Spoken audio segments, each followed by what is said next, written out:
You would say that this administration still has confidence in Thune as leader? John Thune was elected by a vast majority of his conference on the second ballot. It's not for us to say or sort of intervene in those deep dynamics, but of course, I think that there's a lot of confidence there. All this talk of Natalie Harp, soon she'll be the only female aide left in the White House. James Braid, a top White House staffer, is expected to leave his position as Director of Legislative Affairs in the coming weeks. Vice President J.D. Vance confirmed the news Thursday, August 28th. Braid played a key role in advancing President Donald Trump's legislative agenda through a narrow House and Senate majority. Vance praised Braid as one of the administration's hardest workers, crediting him with helping deliver Trump's tax cuts, immigration priorities, the border wall, a bipartisan crypto bill, and the rapid confirmation of Trump's cabinet. Braid brought extensive Capitol Hill experience to the White House, having previously served as Vance's top policy aide and held senior roles in several House offices. He was also heavily involved in advancing Trump's One Big Beautiful Bill Act and recently helped shepherd a bipartisan housing bill through Congress. His expected departure comes amid broader White House staffing changes ahead of the midterm elections. Trump loses yet another top White House aide, his name James Braid, and evidently he was the top liaison to Congress. Crucial role right now, considering the fact that Trump's disastrous war in Iran is deeply unpopular with American people. And it's Congress who could put an end to that because, of course, Congress has not even voted to approve it as they constitutionally are required to. Trump has managed to quiet Mike Johnson and Senator Thune in order to not do the will of the American people because the war is deeply unpopular among the American people, and they're supposed to represent the American people. Well, James Braid is crucial to making all of that work for Trump. He's the one who does the liaisons, kind of makes sure that Johnson and Braid are all in line. Well, he is leaving. He's leaving 75 days before the midterms. The reason why this is so important is also because Trump's approval rating, or really disapproval rating. His approval rating right now is 33%, shockingly low, well below the point where Nixon was forced to resign. Going into the midterms, where we see in the elections how underwater he is, people losing in areas where he won by quite a bit.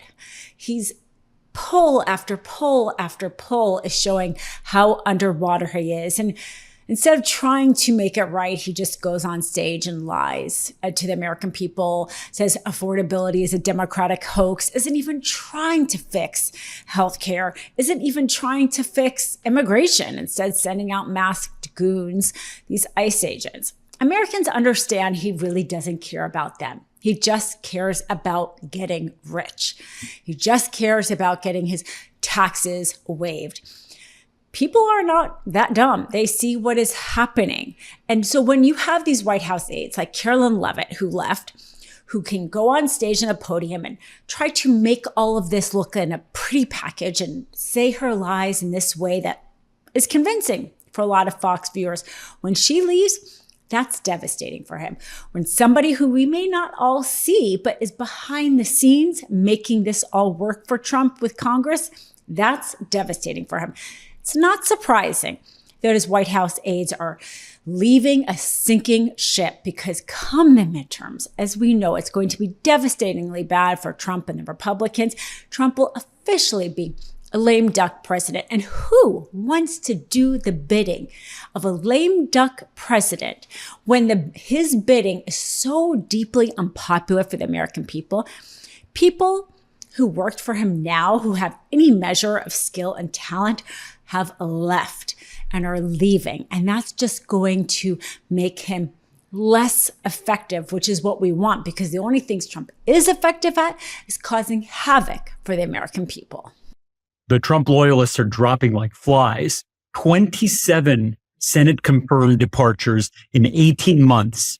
And one of the highest profile replacements, the guy, Markway Mullen, that replaced Kristi Noem, his clock is ticking too. So we're talking about all the people that have left the Trump administration, that have abandoned ship for one reason or another. And what's happening here, it looks really like bad news for Donald Trump. The White House loses yet another female aide, Emily Underwood, a deputy to none other than Stephen Miller. Perhaps this is because, even more revealing than any poll or special election, they all knew that Trump and the Republicans are going to lose the midterm, because it looks a lot worse to leave Trump after he has lost. That looks maybe disloyal. Leaving him before the loss just looks like you're changing your job. People are attracted to power. When they know you're losing, then they go elsewhere. They go and work on other campaigns. They go and attach themselves to people who are on their upward trajectory.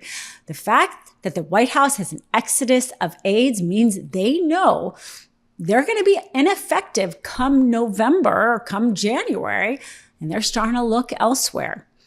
Perhaps also the exodus of female staffers could have something to do with the whole MAGA philosophy. I mean, here you have Duffy, transportation secretary, on his reality show. Why he's even doing a reality show, but talking about how his daughter shouldn't go to Harvard because it's somehow going to ruin her. Here is somebody who works alongside with J.D. Vance, who went to Harvard, or Hegseth, who went to the elite university. They know they didn't get to those positions of power without their education. But here Sean Duffy wants to pull that kind of education away from his daughter. That treatment of females among MAGA is despicable. It's not a surprise that there's a female exodus from the White House, because if you're acting like that in public, I can only imagine how you're acting behind closed doors. Can't say no. To Harvard? Yeah. Well, me and Mom can say no. Catholicism to us is everything. It's the basis of our marriage. It's the basis of our family. So I'm nervous about the idea of Paloma going to Harvard. We spend a lot of time nurturing and providing formation for our kids, giving them an environment where they are steeped in faith and values. And so the idea of dropping her off at a place that would undermine that or try to undo all those things makes me worried. And again, I don't want them to get one viewpoint. I want them to get a lot of different viewpoints. But I don't want them fed only one viewpoint that's contrary to the way my kids were raised. Listen, my problem is we have thought about how we raised you and how hard we've worked to, I think, raise what is a remarkable young girl. If I send you there, I think what happens is they have professionalized figuring out how they can take good young girls like you and, I think, corrupt their minds. You don't have to believe what I believe. You don't have to have the political viewpoints that I have, but I do think it's important that you make those choices for yourself and you have a fair representation of what they are. And I don't think the Harvards of the world give you that kind of well-rounded picture. Before you go, our book, WTF America, is available for pre-order now. It's the story of how we got here and how we fight our way back. To pre-order, scan the QR code or click the link in the description. Let's do this.